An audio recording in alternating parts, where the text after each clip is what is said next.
Girlfriend, 28F, ran off with my 29M, money now what?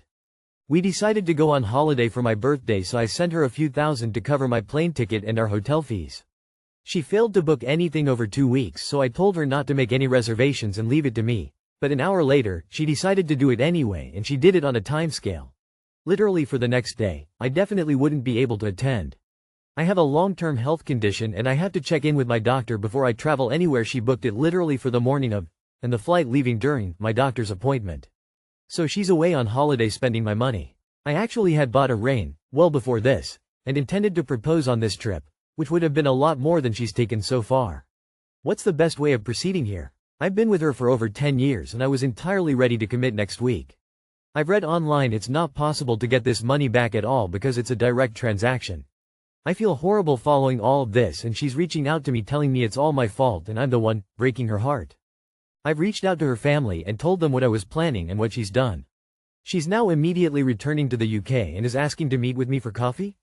I've ignored this, but now she's saying she's coming to my house to speak with my family, etc., etc. I want my money back and I'm having a hard time letting go of the relationship. We've been together so long it feels like I'm losing a part of myself in this breakup. A few friends of mine have told me not to see her under any circumstances. Edit. I rejected her offer for coffee. She's actively saying she's coming to my house to see me, or my family's house to talk to them. She's flown back and she's now saying she will fly out again with no response to giving my money back. Edit 2. More details here. Money lost is the minor issue here. Bigger issue is 10 years lost. Forget the money, dump her, block and NC. You can't get the money back unless she wants to give it to you. Consider it as an investment. It paid for your education in what kind of person she is. You had to spend it to learn you didn't want to be with her anymore. And now you are free to kick her out of your life and find someone who wouldn't do that to you. Did she not fully understand the needs you have with your health condition? Or did she just not care? Think of it as a very cheap divorce. She's a total loser. Block, ghost, and move on. There's nothing worth salvaging here. There's loads of context missing. If this is real, then you need to take her to a small claims court. 10 years? And only now you've decided to commit? Your house? Do you not live together? Tell her you need to get the money wired back to her before you will speak. Why wouldn't you sit with her and book the stuff together? I don't get this. Sending money to someone and hope they do it, angle that seems surprisingly common on here. Obviously it doesn't matter now, but just going forward, why would anyone send money? When you find your new girlfriend to take on a trip, book things together. My M33 wife, F29, calling another man daddy. So for the last few years, my M33 wife, F29, has been very interested in a MMO game. She gets home and boots up her PC and starts playing it for hours on end. She likes to roleplay there. She pretends to be a rabbit. It's sort of like Dungeons and Dragons or play acting apparently. And she has a Sunday gaming group that she plays with. I don't really get it, but it makes her happy, so I was always fine with it. The last couple of months though, she's been distant. We haven't lain together in weeks, usually 2-3 times a week, and she brushes me off if I ask what's wrong. We used to cook together, but lately I've been having to do the cooking for us both and bring it to her in her home office. She WFHs, because she won't leave her computer. Then on Sunday night I heard her talking with her gaming group. She was saying, "I'm a good Aster, I swear, this isn't her name. Mate is so hard, but his mount is fantastic. His thing is colossal," and then she giggled. "Wolf Daddy is coming." That's when I maybe overreacted. I pulled the plug to the internet. She was more upset that I turned off the internet than that I caught her cyber fucking another man, and she tried to gaslight me into thinking I'm crazy, so I said some unharmonious things to her and now she won't talk to me. Reddit, give me some perspective here. This isn't normal, right? Edit. I think I fucked up. This is cheating. Cyber cheating is still cheating. I mean, cheating aside, she is actively choosing her virtual life over her marriage. Even if this was a game like Candy Crush, you'd have reason to be concerned. Not normal, and this is cheating. We haven't lain together. Sounds to me you misheard and your partner is playing Final Fantasy XIV. Astro, equals astrology in a job class, in FFXIV. Mate could refer to a boss in a trial. Mounts, a video game horse, creature that you ride to get from A B on a map, or given when defeating a boss. Wolf Daddy could be a reference to one of the current trials mechanics. The mount received from the current trials is quite large. I know these things not because I enjoy playing FFXIV but because my wife enjoys playing FFXIV and I want to be involved with her hobbies, so I too play FFXIV. Yeah, that's a total boundary cross, cheating, and you're right to be upset. I will say that roleplayers sometimes have a weird sense of what is and is not normal. There's lots of people convinced that it's just roleplay, so it doesn't count as cheating, somehow. In the most positive interpretation of this, she got swept up in a weird corner of the internet and she will come back around and be apologetic and embarrassed that it got that far, and she will quit this game to save your marriage. In the most negative reading, she's been unhappy in this marriage for a while and was looking for a way to sabotage it, and she's just going to deny what she did was wrong. In that case, the marriage is really doomed. Boyfriend, 27 male, pulled my 29 female hair. My boyfriend 27M and I 29F were supposed to go on a trip today. We agreed upon a time to leave last night, but when the time came around this morning he was still asleep. I woke him up and he was immediately cranky, saying that he didn't want to leave yet, which normally I can be flexible, but I had to work that evening and was hoping to get some rest in when we got to our destination. I asked what time he would be willing to leave, still trying to accommodate him, and he wouldn't tell me a time, or if he did he would say he was coming in a couple of days. After at least 15 minutes of going around in circles, I left to get coffee and give us room to cool off. I came back trying to fix the mood and develop a plan, so I was sitting by him and leaning on his torso, which he was okay with begrudgingly, and then he became more irritated, started calling me names and grabbed me by my hair, hard, which resulted in me leaving. When I left he texted me to drive safe, which I responded that he went too far and that I won't be with someone who thinks it's okay to treat me the way he did. He responded and told me to grow up and get over myself, and said next time don't act like a bipolar weirdo, because I came back in a calmer state. And I told him there would be no next time because pulling hair is abuse. With a screenshot from Google too, and I don't deserve that.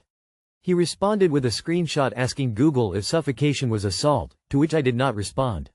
I am a 115 pounds and I was laying on his torso. In no way, shape or form was I impacting his breathing or suffocating him. I believe this is deflection. He could have moved out from under me easily, but instead he pulled my hair. We have been together for a year, we have never been physical with one another before. He is definitely mouthy at times, but I feel him grabbing my hair like that crossed the line. I can't tell if I am overreacting. I am a DV survivor, I can recognize the signs. I have voiced my needs and feelings surrounding what I need to feel supported in a relationship. I've worked too hard on myself to be in a situation where I allow myself to be mistreated again. He hasn't apologized or reached out to me, and I don't think would make a difference. Even if he did, it will be hard. I thought that he was my best friend. We talk 24/7, but I have to love myself more than allowing myself to be mistreated by someone who is supposed to love me. You know it's time to leave. You can do it. I feel like when a lot of men find out you've been through DV and how much you endured before you managed to leave, it sparks something in them to push how far they can abuse you too. He's added in a bit of gaslighting for flavor. Leaving is the right choice. If he gets away with it, you know how this goes. You don't need to have communication with him about his abuse. You're not a free rehab for wayward losers. Just get safe. What an asshole. He abused you. That's over. I wouldn't want to have to wake up and coerce my partner to get ready for our trip like they were a child, especially after an agreed upon time to depart. That alone is a major turn off. Then the bonus of his disrespect and physical assault. Game FC King over. This is not the partner for anyone. Guy here, leave him. He sounds immature and selfish based on the way he comes across in your post. I might leave my wife? 30M31F. My wife and I have been together for 5 years, 3 married. She has always had anxiety and is in therapy and takes medication to combat it. I haven't seen a great deal of progress in her anxiety. She feels pretty anchored to it. I'm waning because for years she has accused me of having affairs, secret families, girlfriends, etc.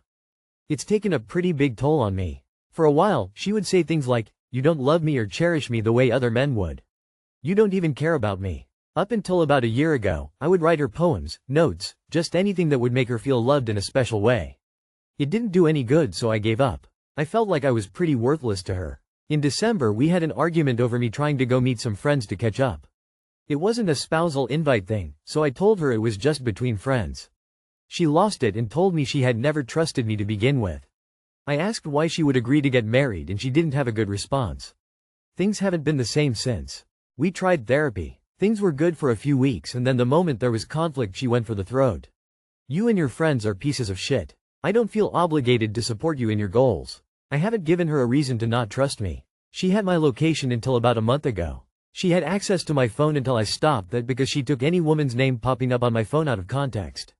I'm not really sure what to do. I feel like the love I had for her is gone. I feel like a shell of myself. She's told me she hates me and that I make her want to die, but then tells me it's her anxiety speaking and it's all coming from a place of hurt. I brought up separation and divorce and she is adamant that I'm her person and that she loves me more than anyone else. She says she wants to work on us because she loves me. I'm very confused because this is not how I treat her, even when I'm upset with the things she says to me. I feel as though this is unsustainable and I'm afraid I'll never love or like her as a person again.